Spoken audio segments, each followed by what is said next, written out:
या देशाचे पंतप्रधान श्री नरेंद्र मोदी यांनी हे शेतासाठी आवाहन केलेलं आहे.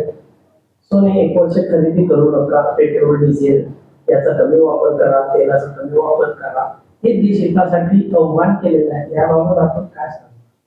देश हितासाठी जरी मोदी साहेबांनी आवाहन केलेलं असलं तरी आता कसा विषय आहे की मागील 15 दिवसापूर्वी देशामध्ये 5 राज्यांच्या निवडणुका चालू असताना मोदी साहेबांनीच पूर्ण राज्यांमध्ये दौरे केले, विमान दौरे झाले किंवा त्यांच्या रोड रॅल्या झाल्या, तेव्हा त्यांना ह्या असं बचत करण्याचं सुचलं नाही. परंतु आता त्यांच्या निवडणुका पार पडल्या आणि त्यांना स्वतः विजय दौऱ्यावर जायचं होतं, तेव्हा ते भारतीयांना आवाहन करून गेले. परंतु मला एक सांगायचं आहे, जर 1 वर्ष सोनं खरेदी केलं नाही, त्या गोल्ड व्यवसायामध्ये असलेले किती लोक आहेत, त्यांनी काय करायचं? काहींनी लोन घेतलेले असते, काहींनी सोनं आणलेलं असते.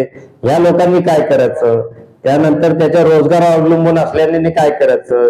साहेबांनी हे पण सांगितलं तेल कमी खा, म्हणजे साहेबांनी किती खायचं हे सुद्धा आता लोकांना सांगणं सुरू केलंय. हे मोदीजींचं अपयश आहे, हे झाकण्याचा प्रयत्न आहे.